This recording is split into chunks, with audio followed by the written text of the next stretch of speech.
आज पूरे 1 माह बाद वो यूनिवर्सिटी के लिए तैयार हो रही थी। आईने के सामने खड़े होकर उससे कुचट्टी सी निगाह अपने सरापे पे डाली। मटियाले ओवरकोट के साथ स्याह ट्राउज़र पहने, बालों को आधा कैचर में बाँधकर आगे अधखुले छोड़ रखे थे। चेहरे के ज़ख्म अब मनमैल हो चुके थे, गर्दन के निशान गायब, मगर दिल का क्या? जहाँ ज़ख्म भी थे, घाव भी और दर्द भी, कबूलियत बस एक ठहराव लाती है। आपका दर्द, आपकी तकलीफ़ और ट्रॉमा ख़त्म नहीं हो सकता। उसके चेहरे पे रोब और संजीदगी हमेशा रहती थी, मगर उस एक माँ ने उसके चेहरे पर अफ़सरदगी के रंग भी फैला दिए थे। गले में मुफ़्तल डालकर, पैरों में स्नीकर्स पहनकर वो बाहर निकली, तो यकबस्ता हवाओं ने उसे ठठराने पर मजबूर कर दिया। बैग को कंधे पर दुरुस्त करती वो सड़क किनारे छोटे-छोटे कदम लेने लगी। बेख्तियार उसे वो रात याद आई, जब उसे समेत का तयन करना मुश्किल हो चला था। सीने ने सर झटका। इस वक्त नहीं, बस इस वक्त कोई तकलीफ नहीं। यूनिवर्सिटी में मामूल से हटकर चहल पहल थी। शुरू की 2 क्लासेस लेने के बाद वो बाहर बेंच पर आ बैठी। वो खूबसूरत थी, इसमें शक नहीं था, मगर इस सौगवारियत ने लोगों को ठहर कर उसे देखने पर मजबूर कर दिया था। यूं ही किसी की नज़रों का इर्तिकाज़ महसूस करते उससे नसें उठाकर देखा। मेहंदी गंभीर नरम नज़रों से उसे दिख रहा था। कैसी हैं सरकार? वो बेंच के दूसरे सिरे पे आ बैठा। मुझे सरकार मत कहा करें, सपाट लहजा।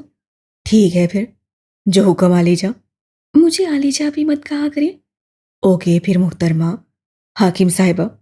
वो बड़ी आसानी से उसकी हर बात मान रहा था। मुझे हाकिम साहिबा भी मत कहें। ठीक है डाइन, ठीक है। यकदम वो चलकर बोला। सीने ने गर्दन मोड़कर उसे देखा।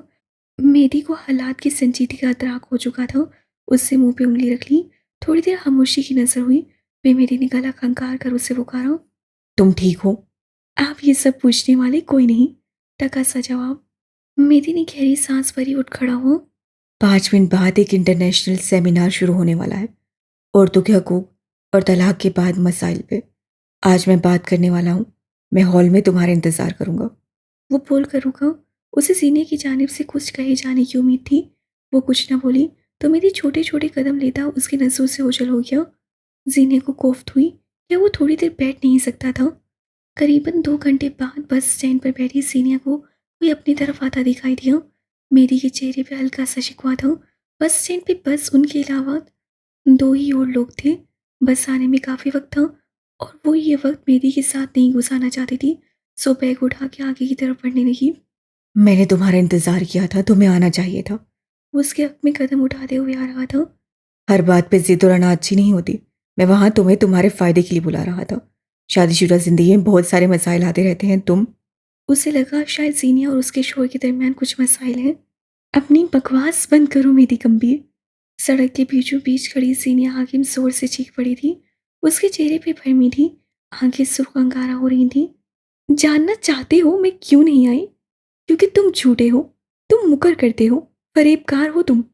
उसे करीब खड़े होकर एक एक लफ्ज पर जोर दे रही थी। तुम सिर्फ अच्छे बनने की अदाकारी करते हो, हकीकत में तुम मेरे जैसे हो, स्याह। आखिरी लफ्ज सरगोशी जैसा था। तुम वही हो जिससे अपने दोस्त को अपने हाथों से मरवाया। हाँ, तुम जानते थे वो यूनानी उसे मार देंगे। तुम सब जानते थे। मेरी की रंगत फुक हुई। उसे लगा वो अब कभी हरकत नहीं कर सकेगा।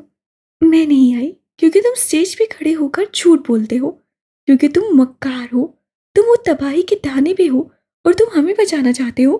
तुम्हें लगता है तुम हमें बचा पाओगे? मेरी के सीने पे दोनों हाथों से धक्का दिया। वो लड़खड़ा कर पीछे हुआ था। उसकी आंखों में शौक था।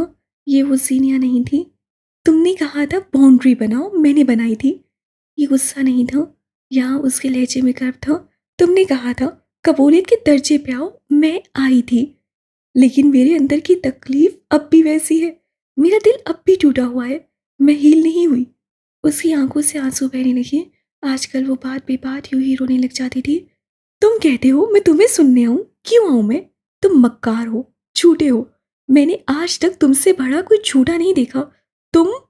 वो बोलते बोलते आम गई थी। आम मगर एक माँ की हैसियत एक पल में बाहर निकली थी।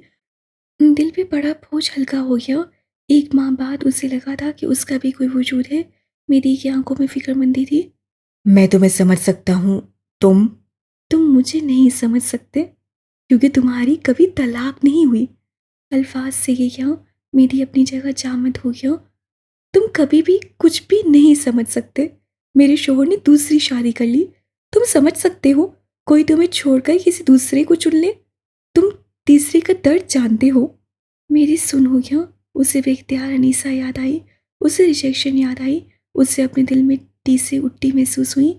सीनिया ने आंखें बंद करके खोली। आंसू ने उसके गले को गीला कर दिया था। मेरे शोहर ने मुझे तलाक दे दी, किसी और औरत को चुन लिया, और मैं क्या करूं? मुझे बताओ। तुम अपनी स्पीच भी मुझे क्या बताते? सबर। मैं नहीं करना चाहती। Move on. मुझसे हो नहीं रहा। सब भूलकर आगे बढ़ने की कोशिश बेकार है।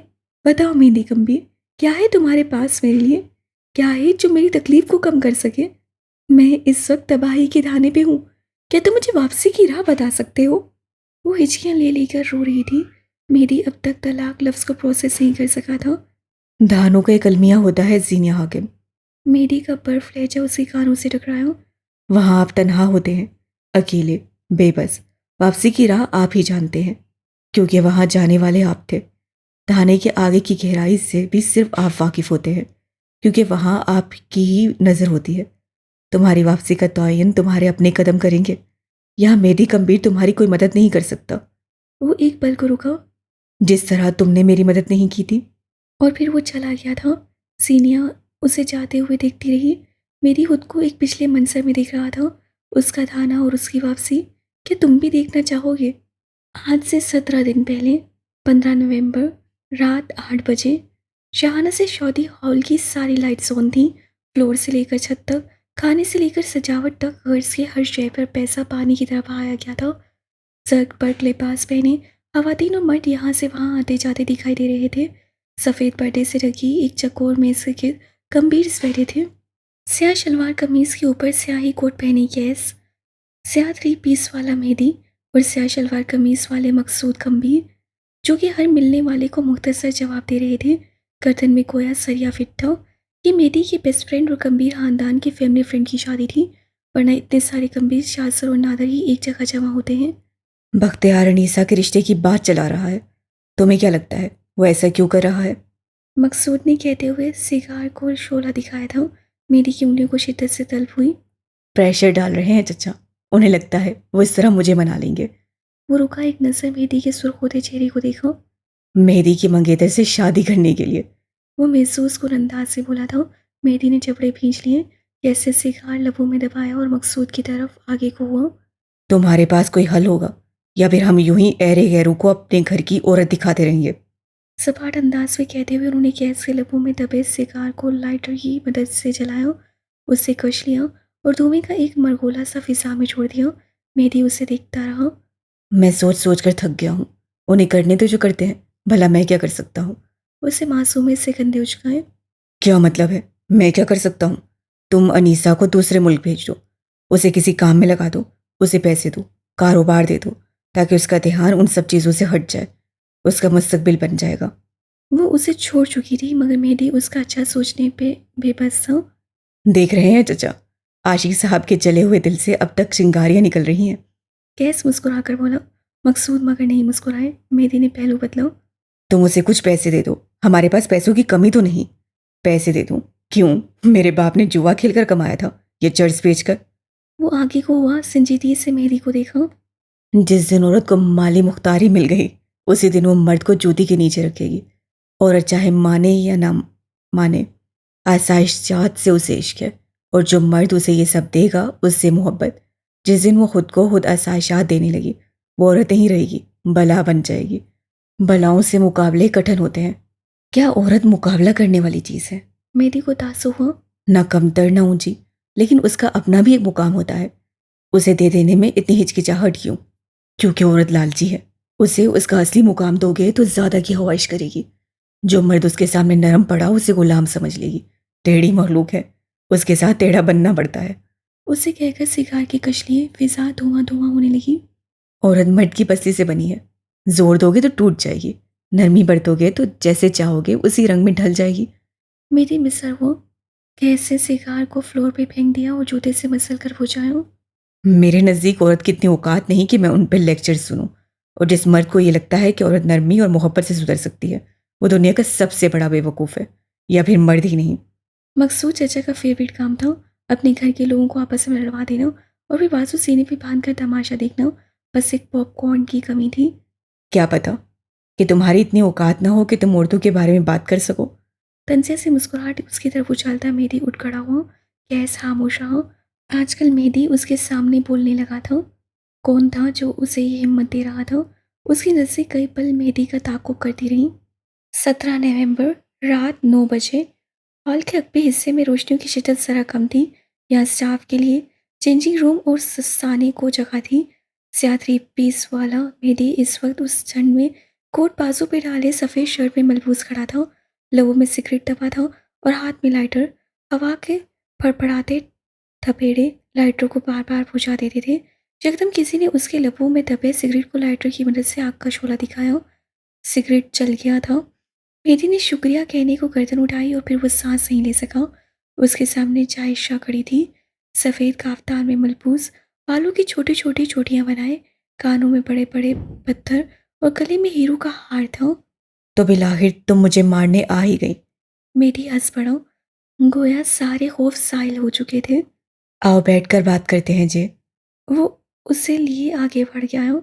यहाँ कुर्सियाँ थीं, वो जो हॉल से इजाफी थीं। जाशिया को कुर्सी पेश की, फिर वो तो उसके सामने आ बैठा।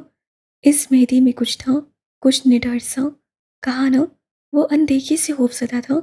लोग तो उससे फैसिनेट करते थे। कहाँ है फिर तुम्हारी गन, चाकू या फिर वो हथियार? कैसे मारोगी मुझे? जाशिया उसे ठहर कर देख रही थी। मेहदी के दिमाग में कोई और मंजर भी था। इटली के एक खूबसूरत कस्बे में वाक़या होटल आज अफरा तफरी का शिकार था। छोटा सा थीम्ड होटल कई लोगों की मौजूदगी से भरा था। जे जाशिया और जोरेस की मंगनी का दिन था। मेरी गंभीर उन दोनों का वाहिद खानदान था और दोस्त भी। कई लोगों के दरमियान सुर्ख कारपेटेड सीढ़ियों से नीचे आती जायशा ने मेहदी के बाजू में बाजू डाल रखा था। एक हाथ में फूलों का बुके था, हल्के पिस्ता रंग की पैरों तक को छूती फ्रॉक में वो आज की दुल्हन थी। स्टेज पे खड़ा जोरेस अपने दोनों अजीज लोगों को देखकर दिल से मुस्कुराया था। तुम्हें लगता है अगर किसी हथियार से तुम्हें मारना होता तो मैं उस किले में तुम्हारे घर में तुम्हें जिंदा क्यों छोड़ाती?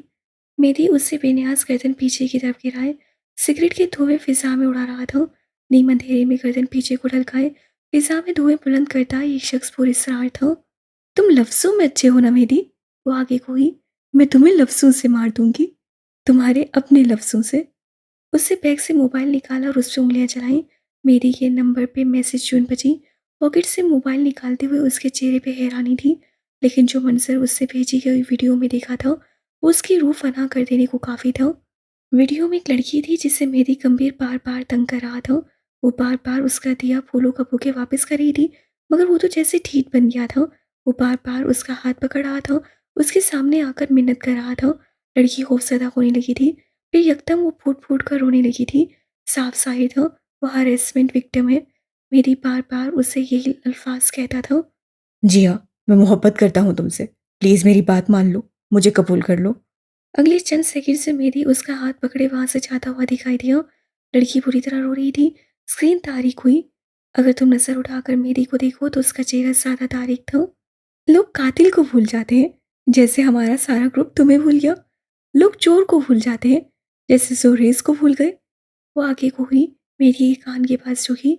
लोग रेपिस्ट और हरेसर को याद रखते हैं जैसे अब तुम्हें याद किया जाएगा। मेरी को यूं लगा था जैसे किसी ने उसके जिस्म से सारा खून उछोड़ दिया हो। वो सफ़ेद पड़ने लगा था। ये सच नहीं है, ये एक प्रैंक था। मेरी के लबों से अल्फाज टूट टूट कर अदा हुए। तुम्हारे पास पूरी वीडियो नहीं है। वो एकदम से होश में आया था। इस अगले 2 मिनट की वीडियो में वो मेरे साथ थी, वो हंस रही थी। मैंने उससे माफ़ी मांगी थी, वो मेरी बेस्ट फ्रेंड थी। उसका बस नहीं चलता था, दुनिया इधर की उधर कर दे। वो मेरी दोस्त थी, ये झूठ है, ये आधा सच है। वो मेरी दोस्त थी, मैं। वो तुम्हारी दोस्त थी? सारा मसला यही है कि वो थी। जाशिया के सर्द अंदाज में मेरी के दिल को कुछ हुआ था। इस वीडियो के 2 दिन बाद जिया की ज्यादती शुदा लाश मिली थी। उसके मुजरिम आज तक पकड़े नहीं जा सके। मेरी सिर्फ वो थी जो तुम्हें बेगुनाह साबित कर सकती थी। मुझे यकीन है अब तुम मरे होगे, पीछे रह जाने वालों का दुख समझते होगे। वो अपनी जगह से उठी, एक बेनियाज सिगाह उस पर डाली और आगे बढ़ गई। मेरी की जिस्म से सांस कतरा कतरा बाहर निकल रहा था। स्टेज पे खड़ा जोरेस मुस्कुराते हुए अपने सामने खड़ी जाशिया को देख रहा था। उसे ये औरत दुनिया की सबसे हसीन औरत लगती थी। जोरेस ने अपनी हथेली उसके आगे फैलाई। जाशिया ने एक अदा से अपना हाथ उसके हाथ में दिया। लोग उनके लिए तालियां बजाने लगे थे। वोटिंग हो रही थी। उसी लम्हे जोरेस बिन रेहान जाशिया के कान के पास रुका और कुछ सरगोशी सी की। जाशिया ने बेख्तियार अपने दिल के मुकाम पे हाथ रखा था। वो इतने खूबसूरत अल्फाज कैसे कह सकता था। ये उसकी ख्वाहिश थी कि जोरेस कभी कुछ खूबसूरत कहे। वो एक्सप्रेसिव नहीं था, मगर आज के उन अल्फाज के सहारे वो सारी जिंदगी गुजार सकती थी। क्या थे वो अल्फाज? आपको तबाही से कई सारी चीज़ें बचा सकती हैं। वफा भी और धोखा भी, फरेब भी और सच्चाई भी, झूठ भी और सच भी, हाल का आईना भी और माजी के धुन लगे शराब भी। मेरी सफ़ेद ना सही, स्याह ना था, मगर इस वक्त उस स्याह का सबसे गहरा शेड बनने को तैयार था। For you 1,000 times over। अल्फाज से ये क्या?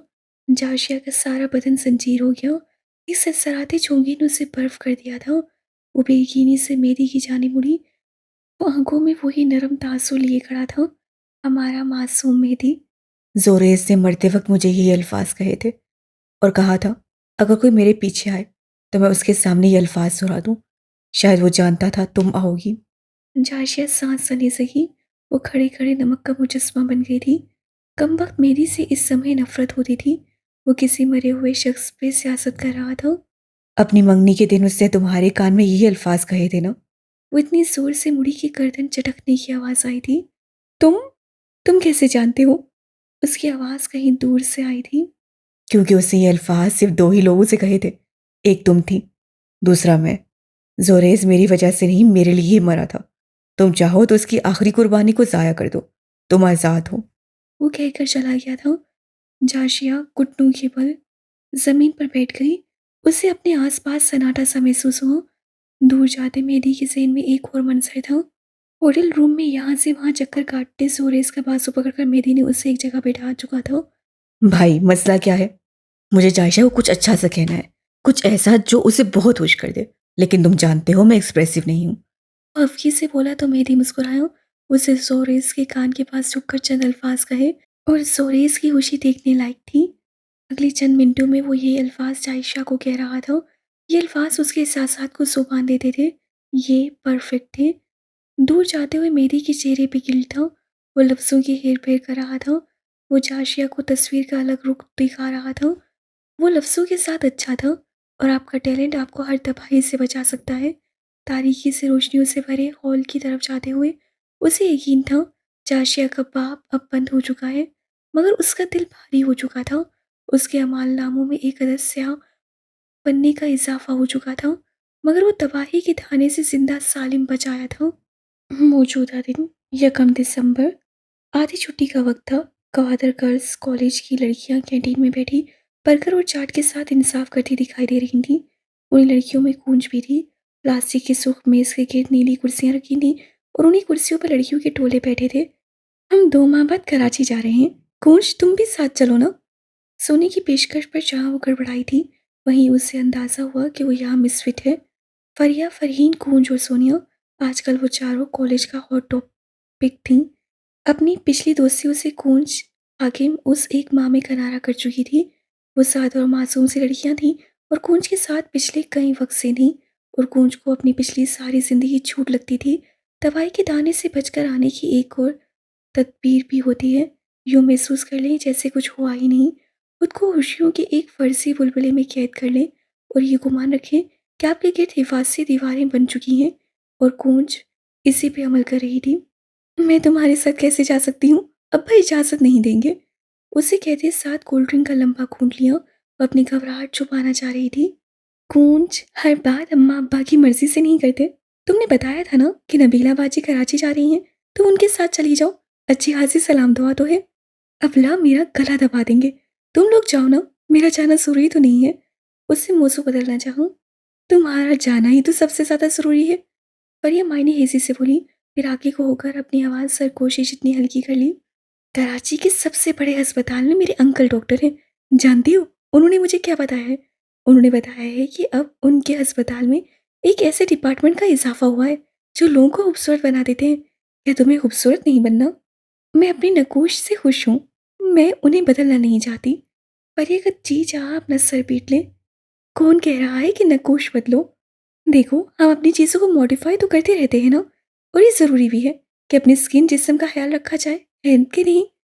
कुछ इस बात में सर हिलाया। तो फिर होगा ये कि वहाँ जाकर वो लोग तुम्हें कुछ दिन के लिए व्हाइटनिंग इंजेक्शंस लगाएंगे, जिससे तुम्हारा रंग गोरा हो जाएगा, वो भी परमानेंट। ये गोल्डन चांस है कौन, जिसे ज़ाया मत करो। पर ये की बात पर बाकी लड़कियों ने तायद की थी। गूंज अव्वल तो हैरान हुई, फिर हल्की सी शर्मिंदा। क्या स्याह रंग खूबसूरत नहीं होता? उसे सवाल किया था। नहीं, स्याही हमेशा कर्ज होती है। लोग मातम करते हैं, स्याह पहनते हैं। डिप्रेशन स्याह होता है, अंधेरा स्याह होता है, खाई खार सब स्याह होता है।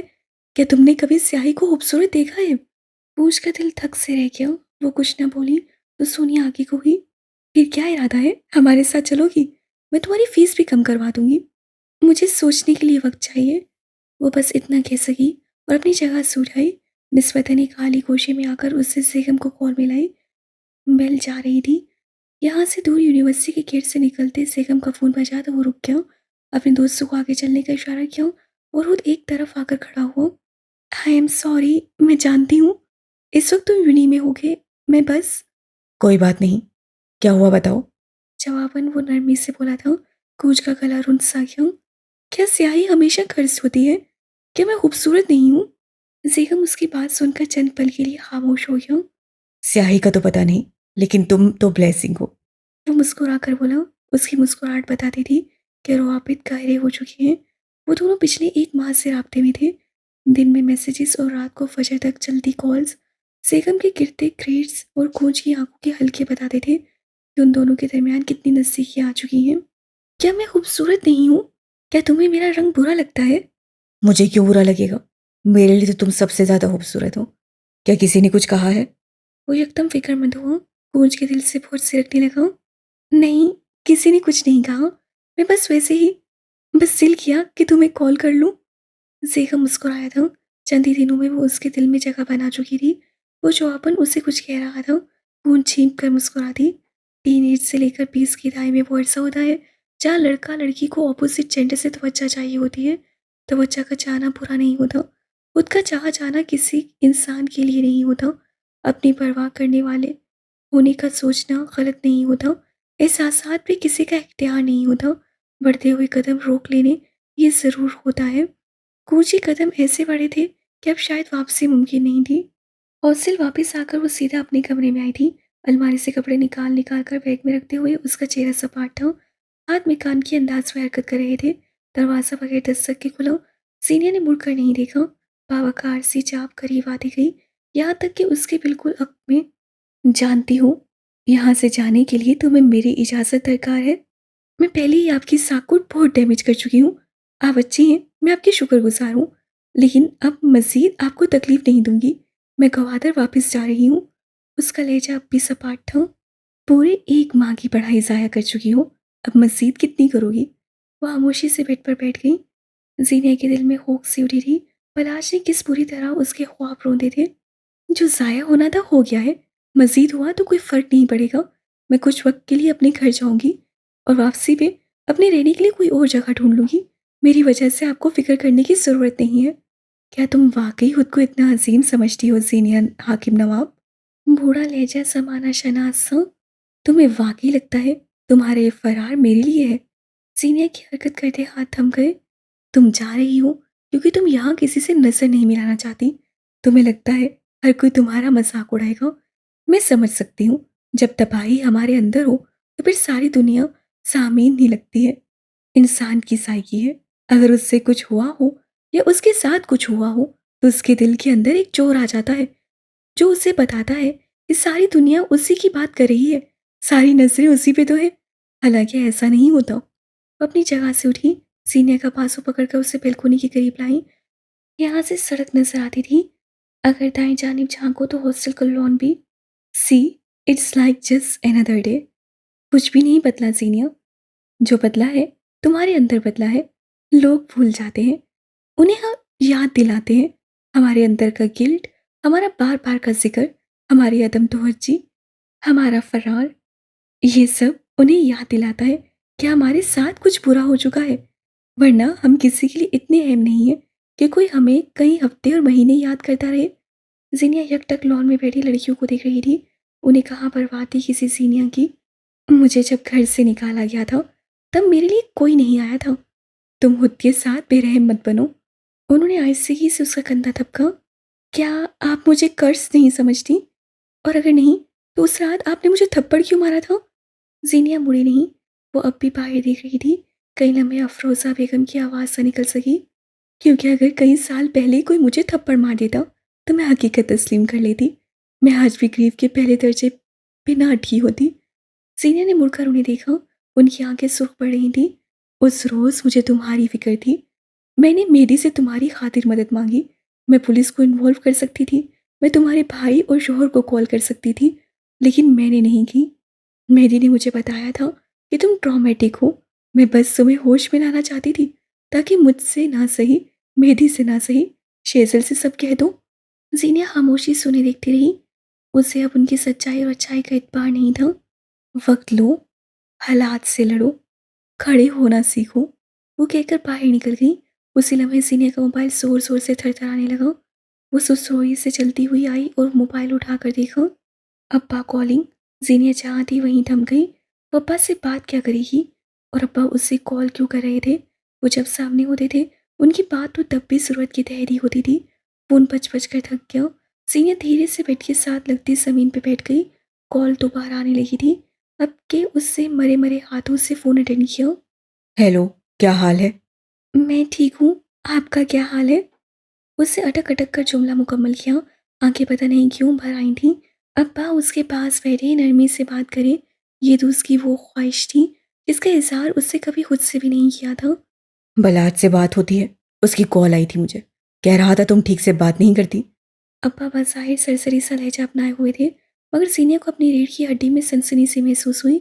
यानी वो अपनी पोजीशन क्लियर कर रहा था, ताकि अगर सीनिया अपने घर में तलाक का बताए, तो कम अज़ कम बलाज की पोजीशन क्लियर रहे। माजी ख़त्म हो चुका है ज़ैनी। अब्बा का लहजा अब के बेलचक हुआ। बेहतर होगा माजी से निकल आओ, जिससे तुम्हें बस तबाही दी थी। वो रो पड़ी।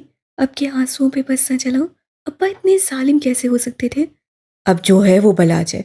उसके साथ निभाह करो ज़ैनी, वरना तुम अभी अपने बाप को नहीं जानती। और अगर उससे मेरे साथ कुछ बुरा किया तो? आप मेरी तरफ रहेंगे अब्बा? उससे बामुश्किल अपनी आवाज़ नॉर्मल रखी। वो अगर बुरा भी करे तो सब्र करो। उन बीवियों की इज्जत होती है जो साबिर रहती हैं। उन बीवियों का मुकाम होता है जो शोहर के ऐब ढांप लेती हैं। तुम अच्छी बेटी थी, अब अच्छी बीवी बनना। वो एक पल को रुके मुझे यकीन है तुम मेरी उम्मीदों पे पूरी उतरोगी। और कॉल कट गई। अब्बा ने हमेशा अपनी कही थी। वो पूछना चाहती थी। अम्मा ने तो सारी ज़िंदगी उनकी इज़्ज़त की साबिर रहीं, फिर उम्र के इस हिस्से में भी अब्बा उनकी इज़्ज़त क्यों नहीं करते? अमीना बेगम ने उनके ऐब भी ढाँपे थे, फिर उनका मुकाम क्यों नहीं? अब्बा ने हमेशा अपनी कही थी, बस अपनी। उससे सर को घुटनों पे गिरा दिया और बुलंद आवाज़ से तिरया करने लगी। यहाँ से दूर गवादर की नम हवाओं में हाकिम नवाब के कमरे में आऊँ, तो उनके कान से फ़ोन लगा था। चेहरे पे सख्त भरमी थी। खुदा की कसम बलाज, अभी तुम जानते नहीं हाकिम नवाब है कौन। अगर मेरी बेटी को कोई तकलीफ दी तो तुम्हारी गर्दन पे सबसे पहले मेरा पैर होगा, याद रखना। आगे से कुछ कहा गया था। उन्होंने सख्ती से बात काटी।